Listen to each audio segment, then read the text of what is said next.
Great one.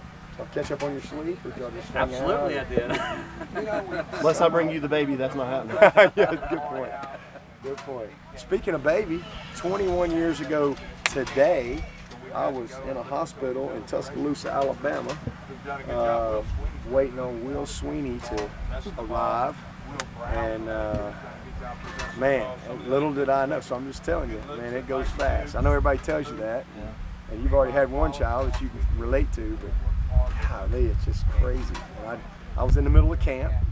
We were like 3-a-days back in those days, and I remember I would come home late at night and have this little newborn baby and just look at him and go, wow, this is like for real, you know. And here we are 21 years later. It's unbelievable, unbelievable. And John Simpson's birthday today as well, so I think John's 1 year older than Will, but so pretty cool. Pretty cool.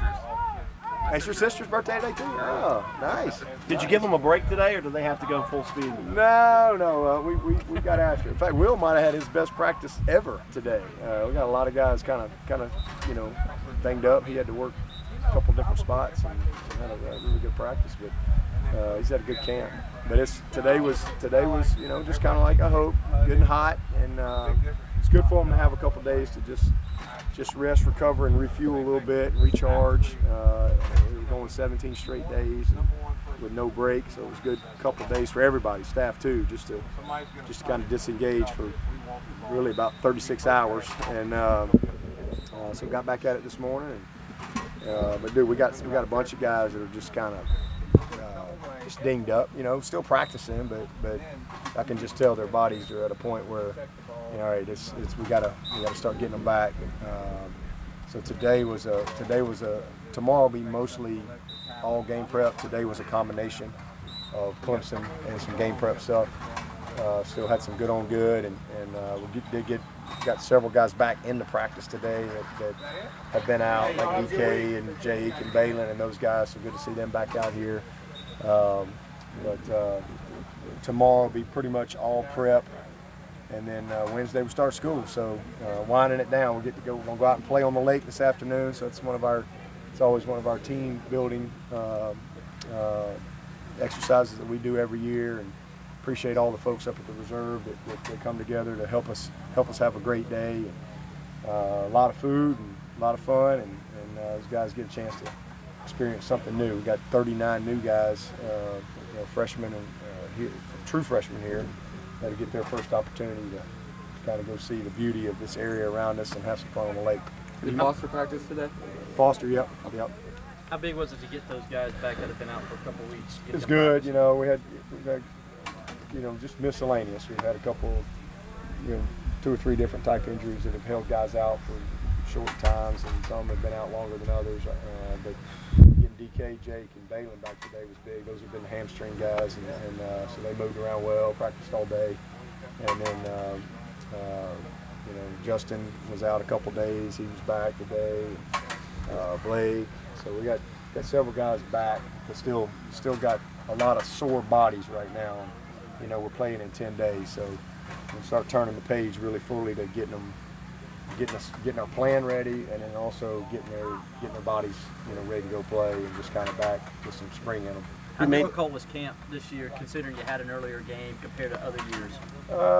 It wasn't too difficult. I mean, we're a young team, so we had a couple different things from a practice standpoint, just because we got some youth, a little different than last year. You had a really veteran team that probably could have played the first day of camp.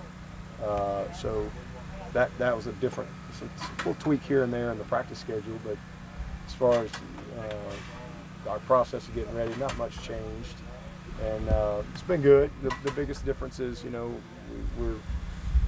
I changed practice a little bit today, because normally when we're practicing on this day, we're 2 weeks, we're, you know, a week from Saturday, but you know, we're in the game week here this week, so we've got just tweaked that just a little bit. But it's been good. Guys have, you know, the way we take care of them, our weights and all the stuff that we do.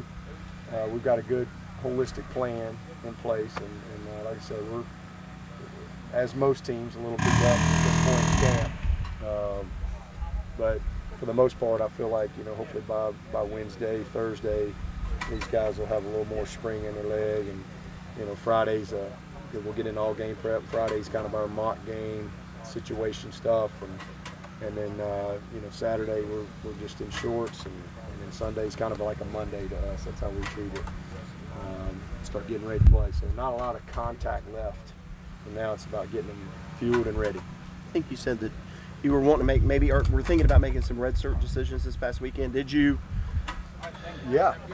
We got, you know, first of all, everybody's going to play. Right. So that's the good news. The way it is today is everybody's going to play. We got 4 games to play with.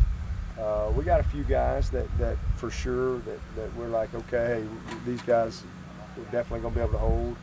And then we got several that I always say are on the bubble that right now are playing. Let's play 4 games and make a decision from there. And then we got some guys we know are going to play. So, you know, we're not going to get into all those names and how we've got it, but we've definitely made some decisions on that. Coach, we saw a big change with Travis between his freshman and his sophomore year. Just physically, he was able to put on some muscle and break a lot of tackles. Have you seen a similar change with Linjay in that regard? Oh, yeah, absolutely. You know, I think Linjay is just light years ahead of where he was last year. Last year he was just lightning in a bottle. You know, look out, anything can happen.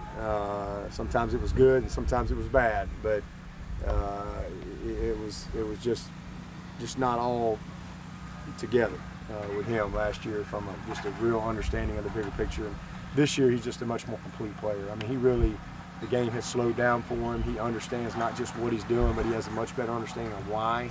You know, last year it was literally just, okay, I do this. He didn't really understand why as much.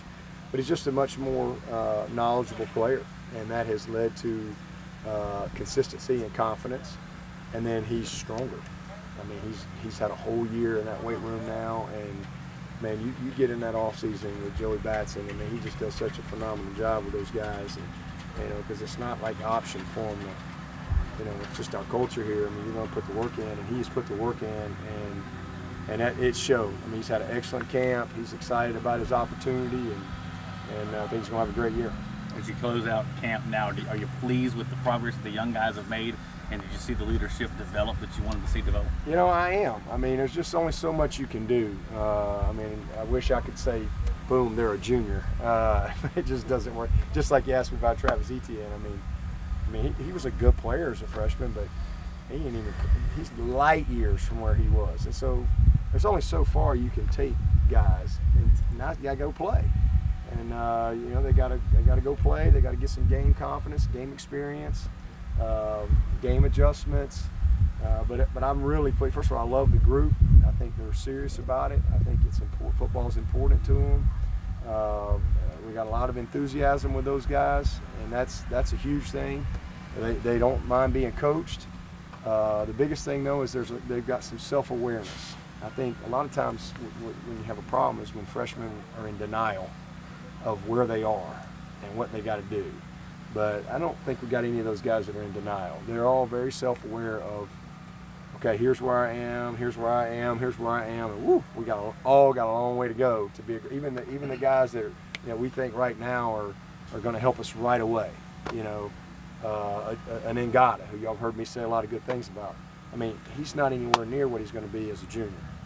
You know, so but from a starting standpoint, as a freshman, I mean, he's one of those guys that's kind of up here, but he's still got a long way to go. But I think all of them are very self-aware of what they have to do to be better players, and I don't think anybody's in denial of, you know, I should be the starter, and this guy's, they're all crazy here. You know, I think there's a lot of self-awareness and trust and respect of the process that we got to go through, and and that they have to go through to be ready to help the team win.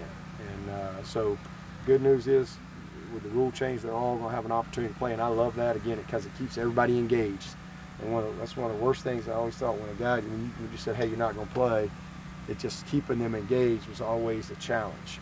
And but when a guy knows he's going to have a chance to play, and you don't know when it is, it keeps them much more in tune week in and week out from a prep standpoint. And so I think from that standpoint, it's good. And excited to see all those guys get opportunities, and then we'll see how the season goes and play it out from there. Dabo, biggest questions you had of Jordan and Niles going into camp, and what's your evaluation? Well, the biggest thing was just where were they going to be physically, you know, and what was their confidence going to be like, and all that type of stuff. You know, just were they ready to go cut it loose, because they hadn't played football since last, whatever, January, early January. But they've done good. You know, Niles has been excellent. Niles has been really good. He's a fourth-year guy, and he looks that way. I mean, he just carries himself that way, and he's played some good football for us, and his knowledge, his understanding of, you know, just block recognition, protection recognition, the little things that just comes with experience and knowledge. He's really done a good job, and he applies that. Jordan has done a nice job. Jordan is probably, he might be the most talented guy, but right now he's not the best player yet. And hopefully but he's going to be a sophomore. You know, he didn't get to play as a freshman, and then last year showed some things and got a little bit of experience, but he's still a work in progress. He's still figuring it out. I think he's set up to have an excellent year. I think he's going to get better and better. He just needs to play, he needs some experience, he just needs to, there's a lot of things consistency-wise and just technique, fundamental-wise, that he's still got to grow into. But tool-wise and ability-wise, he's got it all. But he's still a work in progress. And again, he's a guy that's going into his second season to play. So I think he's going to make some big strides, you know, throughout the season. So we've created some depth there, which is good. That was one of our biggest things coming into it, was could we create some functional depth? We're talented, but making that talent functional was a big challenge for us. And I think we've been able to do that. I feel great. I think Tyler Davis is I mean, shoot, he's as good as we got. I mean, he is really advanced and a guy that has really earned our trust in any situation. You know, Darnell Jeffries, Xavier Kelly, you know, those guys have really made some very good strides for us. So I'm very encouraged by the first, you know, 4 or 5 guys that we got, and I think the depth is, you know, the reps may not be even, but the depth has become good. And same thing at end. We've got 5 guys that have become functional for us. I think that position, probably more than any position, is going to continue to play out on game day. And we'll kind of see, you know, sometimes that's just what it takes. You get to games and some guys separate a little bit. Some guys stay the same. Some guys get a little worse, you know. You just you know, it's always an interesting dynamic to watch. But we've got good competition. We've got good enthusiasm. We've created the functional depth. Now we just got to go play. And get everybody healthy, get everybody fresh, get the game plan down, and go play, and then we'll kind of see where we are and what we got to do to move forward. With Maury's injury and Hunter's loss to the NFL, who are you guys looking at right now with punt return and the other return off? Yeah, so I think we've settled in on a nice little group there at punt return of guys that we trust. You know, first of all, you got to be a decision maker, and so we got a good little group. Obviously, Amari's still working there every day. He's catching balls every day, so we'll get him back whenever. But DK's a natural. DK will. We've worked spec some there. Justin Ross has done a nice job back there. Will Brown. So we got a little group of guys that have earned our trust, that we feel like can go out there and execute. And we'll continue to work those guys. And if we started today, DK would run out there first, and we'll go from there. How about kickoff? Would it be Powell and some? Ngata is the guy that's in the mix back there. Powell, Lynn J, DK, so same thing, kind of some of those same names. We got a good little group, but probably the one new guy would probably be Ngata. What's the tightest position battle you have heading into Georgia Tech? Tightest position battle? Probably, you know, definitely on the defensive side. You know, we've got a few battles over there. I mean, I think that D line's going to be a battle for weeks.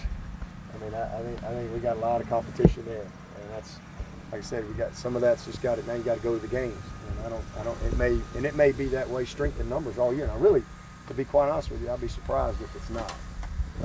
Now you might have, you know, Dan Brooks, for example. I never knew who he was going to start. Y'all remember when Dan Brooks he had a little group of about 5 guys, and I never knew who was going to run out there first, literally, until after stretch, because he would take it that far, because he would hold them accountable and everything counted. Y'all remember when we had Grady and DJ and Carlos and Deshaun and Brandon Thompson, Josh, we had all those guys and they all were good. But he just did such a good job. And I think, to be honest with you, we're probably going to have a lot of that in our D-line this year across the board. That it's going to be really a week-to-week competition. How you practicing, how you meeting, how you living off the field, how you doing in school, how you doing in pregame meal, how'd you flex, how'd you walk from the locker room to the bus, you know? I mean, I think we're going to have a lot of that with that group. And I don't think that's a bad thing. That's not an indication that we don't have, you know, good players. It's just that right now we've got a bunch of unproven guys that have a lot to go prove. And so that's good. I think we got a good hunger. The good news is they're talented, and they want to. So I think it'll be fun, and it'll be fun to kind of watch it all play out as we go through the course of the season. But it is what it is. I mean, we got a talented group of young, and then I think at linebacker, and we're gonna have some battles at linebacker. We're gonna have some, you know, getting Jake and Balin back. Jake and Balin, them two dudes can play, and it's unfortunate that they've missed a lot of time. The positive is we were able to get a lot of work. Some of those other guys really were able to come along, like Mike Jones. Mike Jones ain't going away. Balin ain't going away. Jake ain't going away. So we're going to have a lot of competition and creating some good depth there. And then same thing at corner. I think, you know, the depth of our secondary, all those things will continue to be good competition for us. Has DK's absence allowed Sheridan Jones to push in for a possible starting spot? I think Mario and Sheridan, yeah. You know, those two guys have really, and then Booth is coming. You know, Booth is one of those guys that's as advertised. You know, kind of like AJ. It's just he's got to put it all together, and it's just a matter of time before he does. But Mario and Sheridan have really stepped up, as has Lee Anthony. And Lee Anthony has done a nice job. So we've created really good depth there, and then now getting DK back, I think that's going to be a good group for us as we go through the season. A strength, definitely. You mentioned Coach Brooks. I saw he was at the scrimmage on Thursday. He share any insight with what he saw? No, I just talked to him before practice. I didn't get a chance to see him afterwards, but you know he wouldn't give it to me anyway unless I just asked him. You know, it's just how he is. But he was excited. I think the only guy left that he coached was Niles. So, you know, he was kind of learning and watching some of those young guys, and always good to see Dan when he comes through. He's getting ready to be a granddad, and so miss him every day. He's certainly part of our family still. Is Mario more of a boundary guy? He plays the side. He plays the side, and that's another thing that we've done a good job of. I think Mike's done a great job of teaching those guys both sides. You know, so they really have all been learning both sides. You know, just trying not to be left-handed or right-handed, and really be able to play, you know, boundary or field. And I think they all can do that. With so many young guys, how do you feel like the chemistry is building with this team? It's been good. That's as I said at the very beginning, that was our biggest challenge. You know, I think the rest will take care of itself, but I think the biggest thing for us was really developing the chemistry that you have to be a good team. And that's the process we've been going through. That's what camp's all about. And these guys have been great. We've had some really good meetings and some you know, really good opportunities to share with each other and for this team to grow closer. Today is a part of it. We'll have a lot of fun today, but you know, it'll be 3 weeks this Wednesday that we've been kind of together every day. And our camp is set up to develop that. I mean, because it's all day you're together, and you eat together, and you sweat together, and you meet together. And I mean, there's just a lot of time to spend with each other. And then, but just not just spending time with each other, making quality time, making sure that they get to know each other. You know, other than, hey, this guy plays left tackle. Who's the person? So I feel really good about the chemistry. I think the leaders have done an amazing job with this group. Everybody who, you know, that's been around here, they have bought in and led, and they understand what we're trying to do, and they all recognize too. You got, you know, 40 plus new people that are roaming around. They understand why we have to do what we do, and so they've led the way. So it's not just been me having to lead that. So I'm pleased. I think the chemistry's in a good place right now. I know last week you said Frank Ladson was dealing with an injury. How's he doing right now? He's good. He's good. He's just kind of going through his process, and he's back running, and hopefully he'll be back sooner or later. Hopefully he's here for the first game. If not, I can't imagine he wouldn't be ready for the A&M game. You been asked about Davis? Davis was not back today, as far as, and I didn't get to see him because all the freshmen had to go to their all the summer enrollees had to go to the whatever the thing on campus is. Yeah, they had to do all that. So they were there today, but he hopefully get to know a little bit more about him tomorrow and see where he is. What are some of the pros about being ranked #1 in both polls and coming off the best season in school history and kind of the momentum you have? And are there any cons to that? Pros to being ranked #1 in the preseason. I mean, I guess that means that people think we got a good team coming back, and that probably means that we were a good team last year. So, I mean, I guess that's a pro. I guess that beats not being ranked at all because everybody thinks you stink. So, I mean, I guess that's the pro. The con is it just doesn't matter. I mean, it just is a distraction for people to ask me questions about it because it just doesn't matter. Like I said, unless they bring us a trophy and tear the concrete out over there and put the preseason champs up there, I don't think we're going to do that. So it just doesn't matter. That's probably the only con, is it just creates conversation that's unnecessary because it's just not worth the paper it's printed on. And all you got to do if you really want history is just take the last 10 years preseason polls, and a lot of those teams in the top 5 don't even finish ranked. A lot of the teams in the top 10 don't even finish in the top 25. So, so I just have a perspective of it, and I've been on the other side of it where we haven't been ranked in the top 25 and we finished ranked. So I think we've got a heck of a streak going though. I think we have finished higher than our preseason ranking, like, I don't know, a bunch of years in a row. 8 years in a row. It ended. So Yeah, that's ended now. Now you have to. well, we could. Because you can't finish 0. Why not? Why not? You gotta have an asterisk. I mean, can't we finish like negative? It would be 0. It would be 0. That's the next one, right? Then it gets to -1. Super duper one? Super duper. So I don't know. So maybe we could tie it. We have to change the rhetoric. Change that one. Yeah, Ross will figure something out, I'm sure. Are you concerned about your scoreless streak in the fourth quarter of the last? Say that again? My scoreless streak? Yeah, you haven't scored in the fourth quarter of the last 2. Oh, we haven't? It's probably been more by choice than anything. No, I'm not concerned about that. So good? Thanks, All right, appreciate it, guys. Thank y'all.